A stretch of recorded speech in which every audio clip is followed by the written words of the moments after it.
생산과 소비 브로그를 시작하겠습니다. 저번 시간에 광주 사태에 대해서 살펴보았죠. 발생한 원인은 호남을 대표하는 민주당계 대표 인사는 김대중이었죠. 첫날 김대중을 구금하는 일이 있었어요.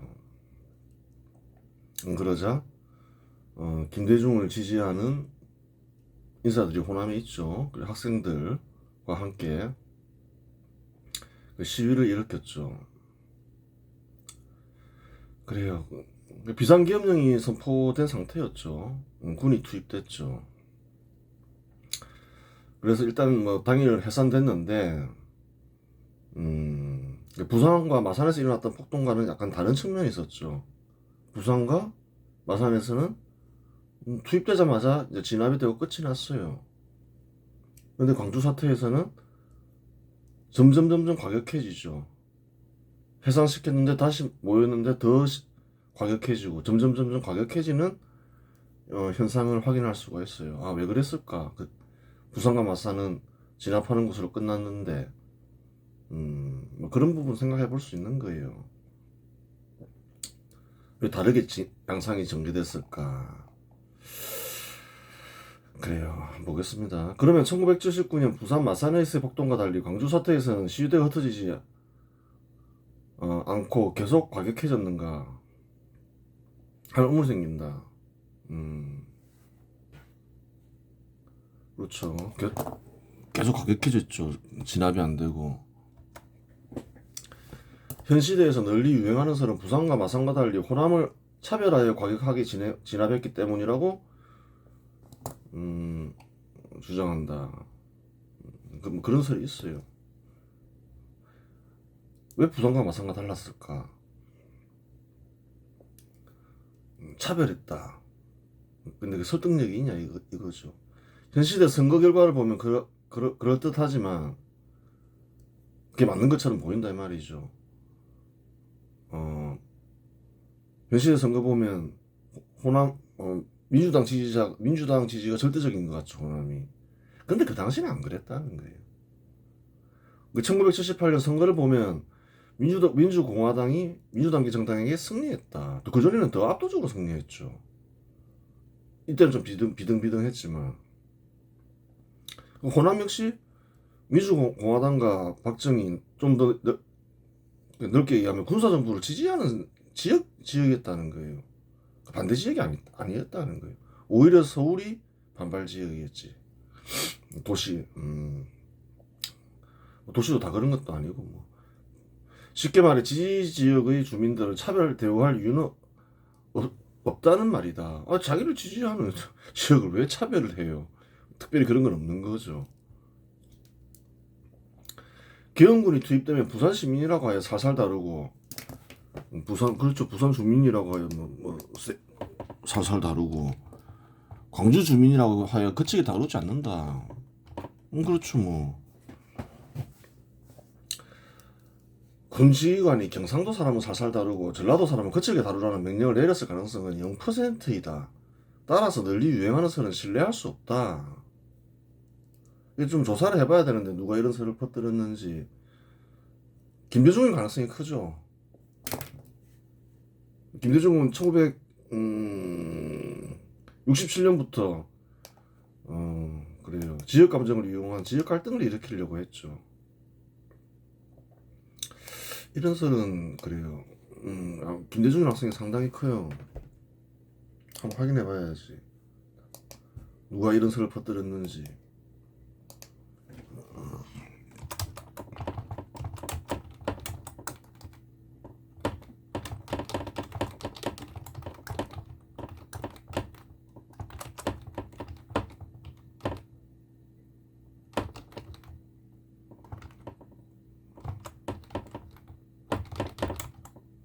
김대중이 한 발언 중에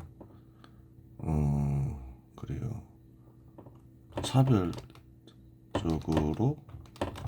진압했다는 말이 있나?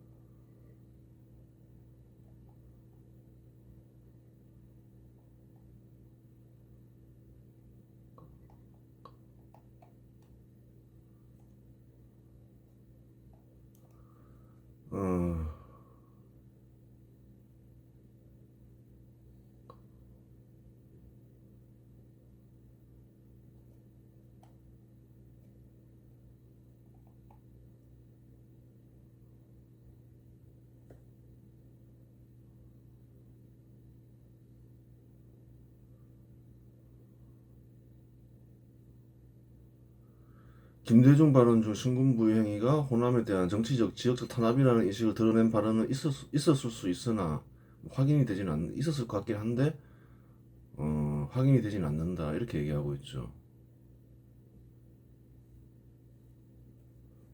그래요.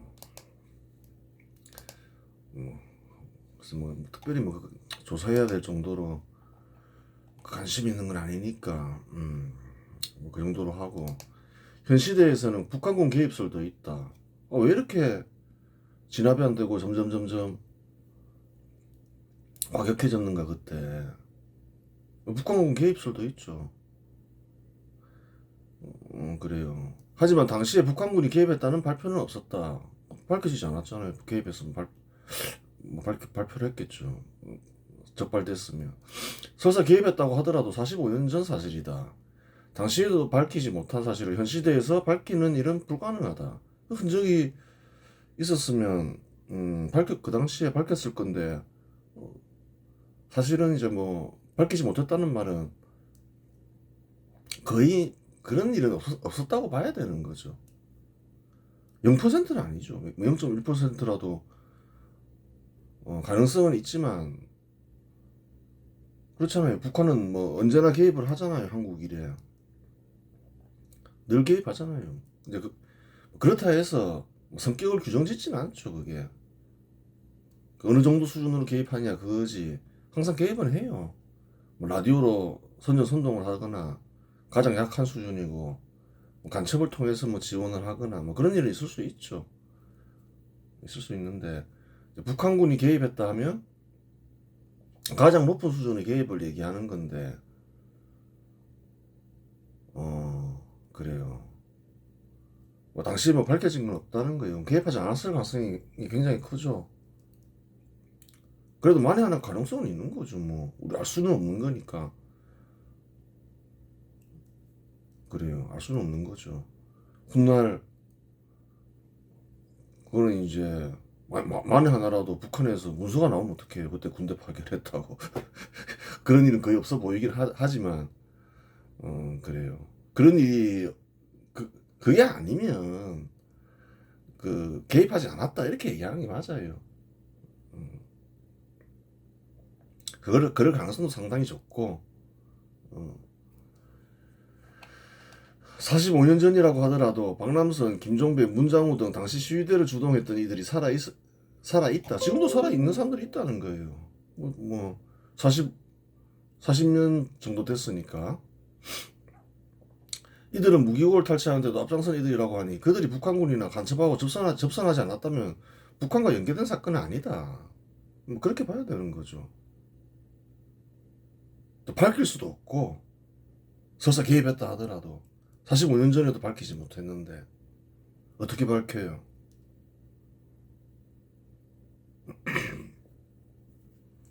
결론은 이러하다. 시위대에는 준동하는 이들이 있는데 준동하는 이들이 중도에 포기하지 않고 계속 강경 노선으로 나갔다. 그래요. 그러면 어떤 게 맞을까? 어느 시위대든 이제 시위가 일어나다 보면 주동하는 이들이 있기 마련이죠. 주동하는 이들이 광주 사태도 당연히 있었겠죠. 만일 계엄군이 초반에 시위대 주동자들을 체포했다면 부산이나 마산처럼 진압되었을 것이다. 그 주동자들을 초반에 체포했어요. 주동하는 이들이 없어요. 그래요. 그럼 쉽게 부산이나 마산처럼 진압됐을 거라는 거예요. 즉 강경 노선으로 나가는 시위대 주동자들을 체포하는 일에 실패하여 시위는 내전으로까지 변질된 것으로 보인다. 그렇죠. 그렇게 봐야 되는 거예요. 강경 노선을 선택한 주동자들이 체포돼 버렸다. 그러면 그렇죠. 매사가 그런 거예요. 제주 4.3도 마찬가지인 거예요. 초반에 그래요. 무장투쟁을 주장하는 이들을 체포해버렸다면 그냥 뭐 그런 어떤 내전이 안 일어났다는 거예요. 그런 주동자들을 체포하는데 실패하면 이제 이런 일들이 벌어진다는 거예요. 비슷하죠. 김대중과 김영삼은 당시 근대국가 수립 반발 세력의 대표 인사였다. 사실이죠. 다 살펴봤죠. 계속 반대해봤죠. 따라서 광주 사태는 근대국가 수립 세력과 근대국가 수립 반발 세력의 격돌이었다. 근대국가 수립 세력이 승리함으로써 근대국가 수립은 지속될 수 있었다. 그렇게 되는 거예요. 그렇죠. 얘기했죠. 그때 실패했으면 뭐 다른 나라들 다 똑같았죠. 어느 한국 정도 이렇게 어느 정도 수립이 될 무렵 반발 세력이 집권하면 어떻게 되나요? 뭐 그 세력에는 공산주의자가 있을 수도 있고, 이제 고대 가습적인 생각, 농업을 중시하고 좀 상공을 경시하는 이들이었죠. 김대중과 김영삼은 필요한 것 정도 생산하면 되지 뭐 이런 식이었다는 거예요. 전형적인 반발 세력이죠. 생각 자체가. 그런 사람들이 집권했으면 한국 역시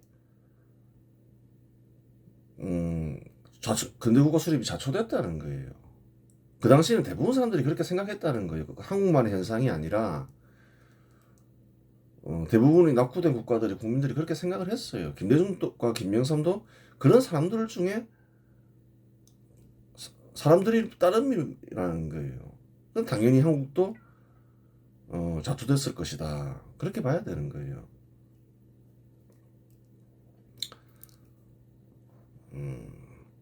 광주 사태에서 광주 주민 138명의 사망자가 생기고 수백 명의 부상자가 생겼다.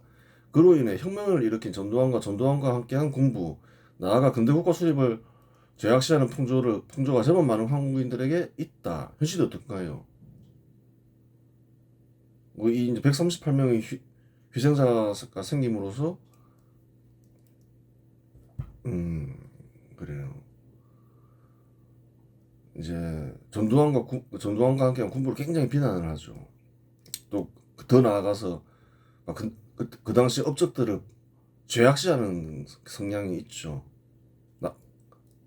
전두환뿐만 아니라 박정희도 죄악시하는 경우 사람들이 많잖아요. 현 시대에도 뭐 이승만은 말할 것도 없고, 그래요. 그러니까 그런 풍조가 분명히 있어요.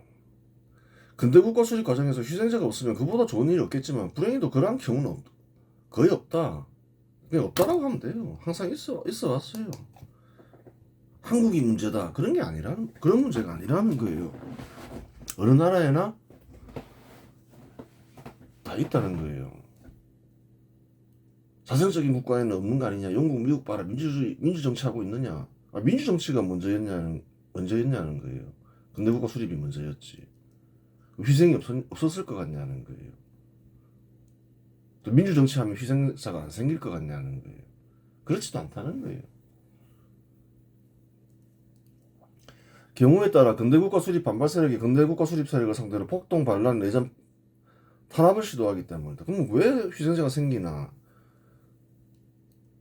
반발 세력이 있으니까 그런 거죠. 반대하는 세력이 있으니까. 그렇잖아요. 계속 살펴봤잖아요. 일본과의 교류가 필요한데 근대국가 수립을 위해서는 일본의 지원도 필요하고 자금이나 기술. 교류하니까 다수는 그 극소수의 극소수는 아니죠. 뭐 인구로치 많으니까. 하여튼 소수의 국민들이 반발하잖아요. 강력하게. 계속 있어 왔다는 거예요. 경부고속도로 만들려고 해도 반발하고 포항제철소 설립하려고 해도 반발하고 근대국가 수립 반발 세력이 있기 때문에 희생자가 생기는 거예요. 다 합심해서 세우자 이러면 왜 희생자가 생겨요? 그렇잖아요. 1942 한번 보자는 거예요. 딴 나라는 어땠는지. 1962년에서 1642년에서 1651년에 영국에 내전이 있었다. 영국에도 내전이 있었다는 거예요. 영국의 왕 찰스 1세가 근대국가 수립에 걸리적거린다고 생각한 근대국가 수립 세력이 크로메를 중심으로 반란을 일으켰다. 내전에서 많이 죽었다죠. 내전에서 전사자 수는 작게는 30만 명에서 많게는 80만 명에 이르고 차스 1세는 사형당했다. 이 정도에도 반란이 있고 수립 과정에서 희생자가 30만 명에서 80만 명에 이르르잖아요.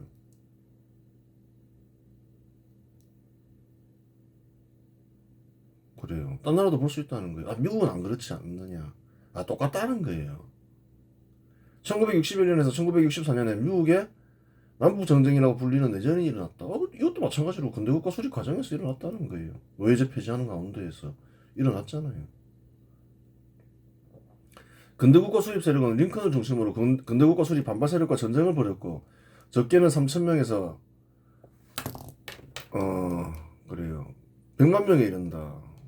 많게는 100만 명에 이른다는 거예요. 사망자가.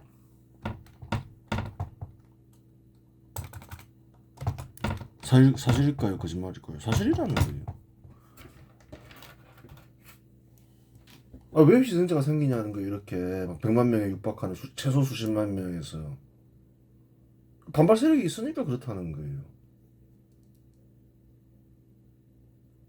그렇다고 그냥 신분제도가 있고 막 가난 속에 사는 게 좋나요? 인권 유린되고 그 길거리에서 굶어 죽고 아니면 근대국가 수립하는 게 좋은 건가요?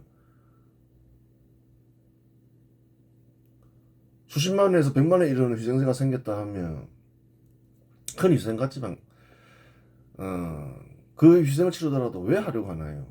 아는 사람들은 안다는 거예요. 한 번 봤잖아요. 한 20년 동안 한국에 농업 중심일 때 한 1,000만 명 이상이 도시로 몰려들잖아요. 그 사람들 다 한국을 떠나거나 굶어 죽어야 되잖아요. 일자리 없으면. 그럼 근대국가 수립하기 전까지 그런 일이 계속 일어난다는 거예요. 그럼 거리에서 굶어 죽는 이들이 몇 명이겠어요? 아, 100만 명 희생 너무 큰 거 아니, 크지 않느냐? 근대국가 수립 그만하자. 그런 문제가 아니라는 거예요. 근대국가 수립하기 전까지 거리에서 굶어 죽는 이들이 생긴다는 거예요. 그 수는 수천만에서 수억에 이를 수 있는 거죠. 그것 때문에 근대국가를 수립하는 거예요. 또 다른 이유는 뭔가요? 아니면 근대국가 수립을 못하면 신분제도가 계속 있다고 했잖아요. 그럼 신분 낮은 사람들, 다수의 국민들은 인권이 유린되고 재산 침해당하잖아요. 그런 걸 끝내기 위해서 근대국가를 수립하는 거예요. 이 정도의 희생을 치르더라도 어쩔 수 없다 생각하고 하는 거라는 거예요.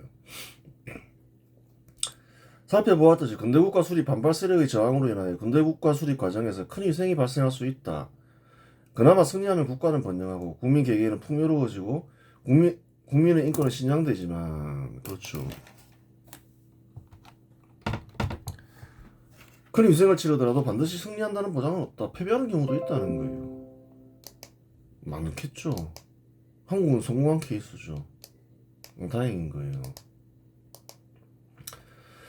1927년부터 1949년까지 중국에서 국공내전이라 불리는 내전이 일어났다. 이것도 근대국가 수립 세력 때 근대국가 수립 반발 세력의 전쟁이죠.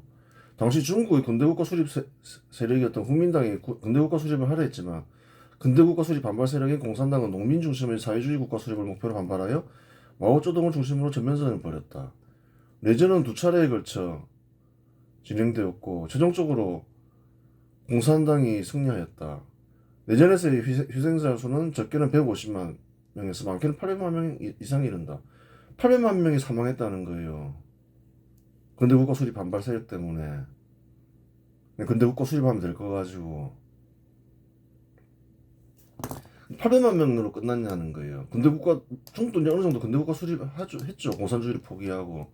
그럴 때까지 몇 명이 계속 죽어 나간다는 거예요. 전쟁에서 죽은 거는 한 800만 명이지만,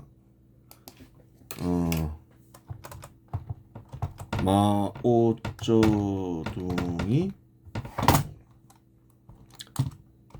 집권한 뒤 몇 명이 굶어 죽나.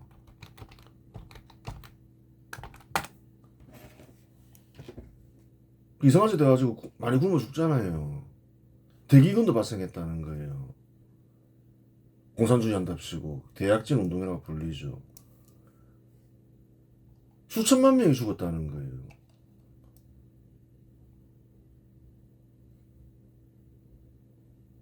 불과 2년 동안. 이게 거짓말을 하는 게 아니라는 거예요. 한국에서도 20년간 1,000만 명 이상이 몰려들었죠. 그렇게 굶어 죽는다는 거예요. 그걸 알고 얘기를 해야지 말이야. 그렇게 되는 거예요. 전쟁하느라고 한 800만 명 죽고, 짧은 기간 2, 3년 동안 또 사람들이 수천만 명이 굶어 죽고, 그런 일이 실제로 일어난다는 거예요.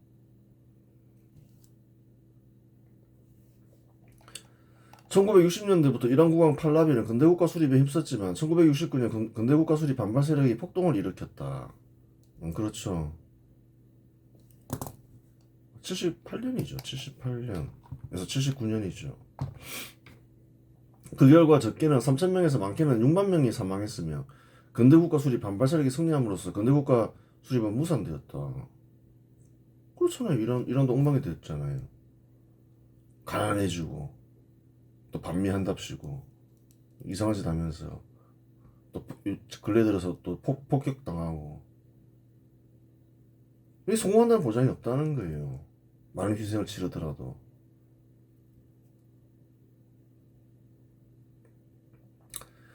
그래요. 근대국가 수립이 민주정치를 시행하는 가운데 평화롭게 진행된 것이라고 생각하나? 그런 나라는 없다. 그런 나라는 없다는 거예요. 그러면 좋죠, 물론. 그렇게 되기 위해서 어떻게 해야 되나요? 전 국민이, 전 정치인이 근대국가 수립을 목표로 해야지 비로소 그게 가능한데 그렇게 되기가 쉽지가 않다는 거예요. 그래서 근대국가 수립하는 과정을 보면 사람들이 잘 얘기를 안 해서 그렇지 다 이런 과정이 있었다는 거예요. 실상 근대국가 수립은 원래 피바다 속에서 세워진다. 그럼에도 불구하고 근대국가 수립 세력은 왜 근대국가를 수립하려는가? 이와는 비교할 수 없는 더 큰 희생을 끝내고 인권 유린을 끝내며 공동체를 번영과 평화를 이끌기 위함이다. 그렇죠, 그렇죠. 굶어 죽는 거 맞고 식민지도 폐지해서 인권을 진양시키고 그러기 위해서 한다는 거예요. 또 나아가 이제 국가가 식민지가 안 되게 하기 위해서 또 하는 거죠. 갑신정변 인사들 같은 경우에는. 그래, 그런 목적으로 하지. 뭐 사람 죽이고 싶어서 죽이냐는 거예요. 그런 게 아니라는 거예요.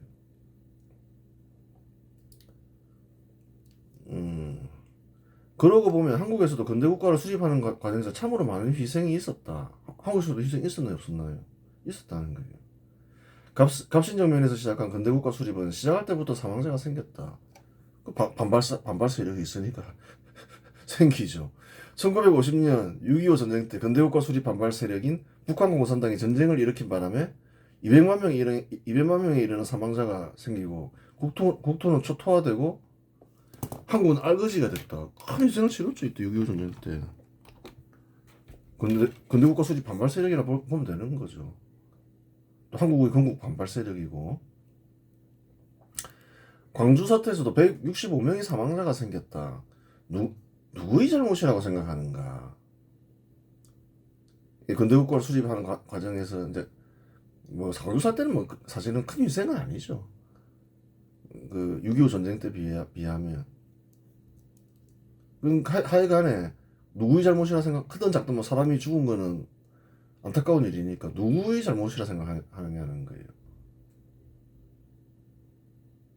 모든 국민들이 근대국가 수립을 위해 매진하면 폭동도 반란도 내전도 사망자도 부상자도 없다. 그렇다는 거예요.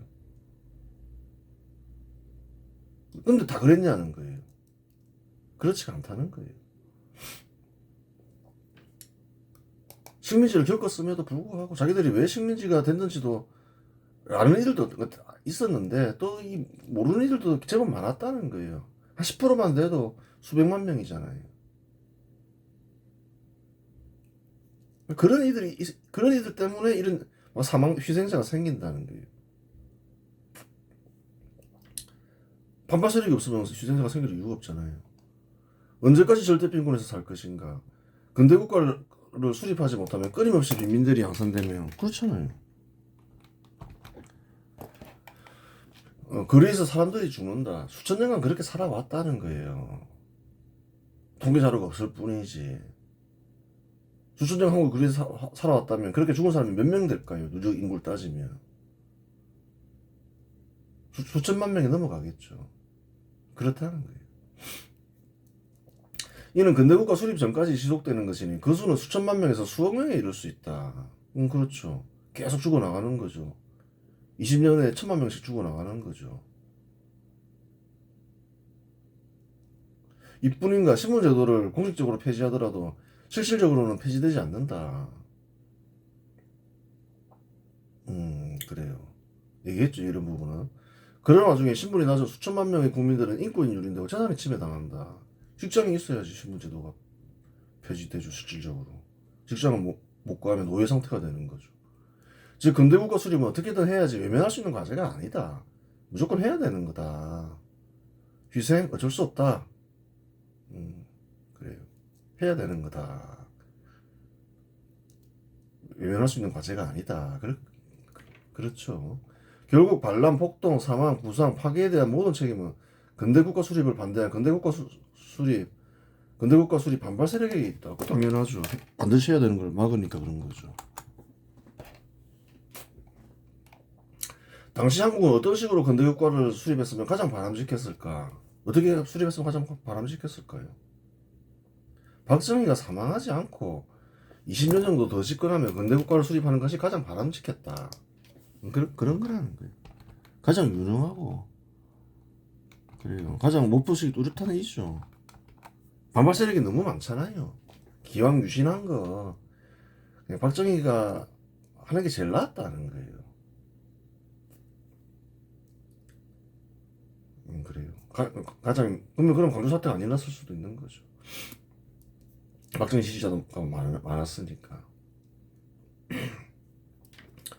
1972년 국민투표를 보면 알 수 있듯이 절대다수의 국민들은 근대국가 수립의 적임자로 박정희를 지목했다. 95%가 유신을 지지했잖아요. 당연히 박정희가 집권하면서 계속 해야 된다 생각했던 거죠. 참으로 맞는 판단이다. 맞는 판단이었다는 거예요.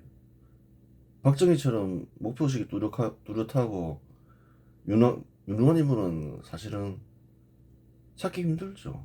그 시대에 한국에서 유리했을 수도 있는 거예요. 물론 그렇다 해서 박정희가 한 일이 다 옳다는 건 아니에요. 옳은 건 아니지만 그 경제 정책을 얘기하는 거죠. 그건 실수가 있을 수도 있고 뭐 그런데 또 후인들이 해야 할 몫이 있는 거죠. 뭐 박정희가 완벽하게 모든 것을 다 하기를 바라서는 안 되는 거죠. 하지만 박정희가 사망했고 군은 복수를 위해 나섰으며 복수에 성공한 군은 박정희를 계승하였다. 어떻게 생각하나요? 계승한 것에 대해서. 그로 인해 근대국가 수립은 계속 진행될 수 있었다. 그 과정에서 희생자가 생겼지만 그나마 한국에서는 근대국가 수립이 자초되지 않았으니 사선의 길은 간 셈이다. 이란은 어떤가요? 단절돼 버렸잖아요. 이란과 한국을 비교해보라는 거예요. 베네수엘라도 마찬가지죠. 단절됐죠. 처참한 상태가 되는 거죠. 근데 한국은 이어갈 수 있었다는 거예요. 왜? 전두환이 계승함으로써. 이거 사실이라는 거예요. 많은 희생을 치르더라도 근대국가 수립을 이룰 수 있다는 보장은 없다. 그래도 한국은 근대국가 수립에 성공했으니 다행으로 알아라. 그렇죠. 다행인 거예요. 안 그랬으면 어떤가요? 계속 빈민들 양산되고 거리에서 사람들 죽어나가고 그 수는 수천만 명이 이른다 했죠. 그게 될 때까지 생기는 거예요. 공식적으로 신분제도는 폐지됐지만 신분제도는 사라지지 않고 인권 유린되고 그래요. 그나마 이 정도 한국이 발전하고 풍요로워지고 그런 이제 신분제도로 인한 비참한 상태에서 많이 벗어난 거는 사실은 군사정부의 공이 굉장히 크다는 거예요. 그런 사실을 알아라는 거예요. 이번 시간에서 마치겠습니다.